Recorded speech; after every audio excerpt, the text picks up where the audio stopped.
Good morning. Speed is of the essence for a few reasons. Though, of course, every day is Good Stewardship Day here in Christ Church. Today is also, and much more importantly, Oscar Fest.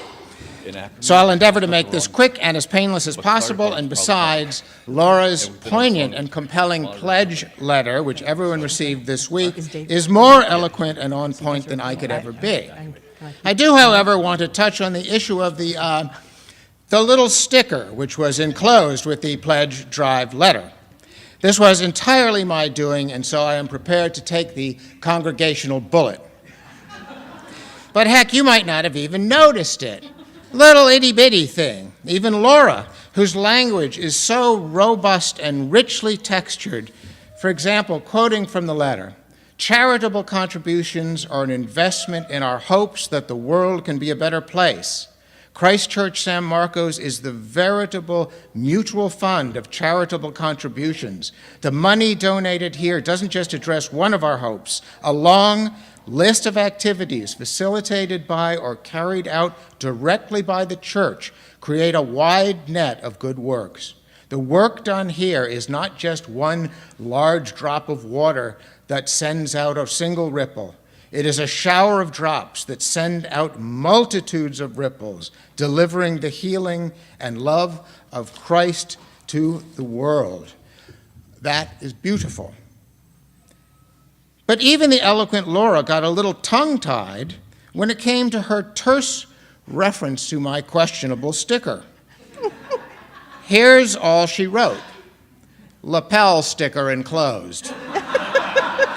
Well, here is that lapel sticker. It's a dippy little thing, really, and not at all what I ordered. What I ordered were 250 fluorescent green jumbo messaging shields, which the Vistaprint website touted as, quote, "over 6 inches across, and just the thing when you have something big to say." A week later, I got this. Mustard-colored dot.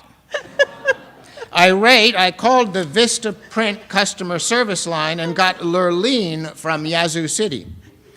"Oh, yes, Mr. Gibson. We all discussed your order last week, sugar. This is for a church pledge drive, right?" I affirmed that it was. "Well, honey, we're churchly folk down here, too, and we just wanted to help you to minimize the damage." "Whatever damage do you mean?" I sputtered. "Mr. Gibson, do you have that little sticker there? Yeah? Okay, darling, would you read it back to me?" "Okay, Lurleen. I upped my pledge. Up yours."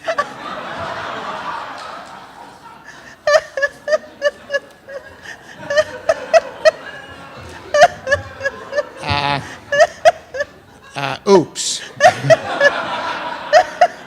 I thank Lurleen for her excellent and timely service, and I ask you this morning for congregational forgiveness. I am an idiot, and I am sorry. But I am upping my pledge, and I hope that you will too.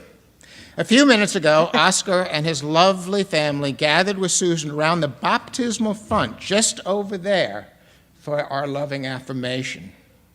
Also in that little chapel, remarkably, is the one-time pew of Washington Irving, who was, among many things, the father of American Halloween and its attendant local gridlock, as well as the father, along with Clement Moore, himself an Episcopal minister, of the American Christmas.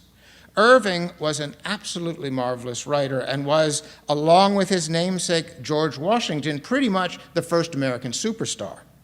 When he died, 5,000 mourners tried to get into this very church. They didn't fit. More importantly, Washington Irving was a devoted member of Christ Church and a long-time vestryman. By all accounts, he was a lovely and a generous man. You can sit in his pew. It's very cool. You're probably not supposed to, but I have. But this also means that ours is one heck of an old brick church. An old, incredibly historic brick churches require major upkeep. Last month, we suddenly needed to invest $28,000 in Mr. Irving's venerable old bricks and mortar. Thanks to the financial support of this congregation, we were able to make those urgent repairs. But this was yet another reminder of the vital importance of each one of your pledge commitments. We are indeed, as Laura wrote, a veritable mutual fund of charitable contributions and a vital force for good for so many in our community. But we also have the responsibility to maintain this wonderful old church for Oscar and Oscar's Oscar and for all of the generations to come. So please pledge. And yes, if at all possible, insert missing modifier, please up yours. Thank you.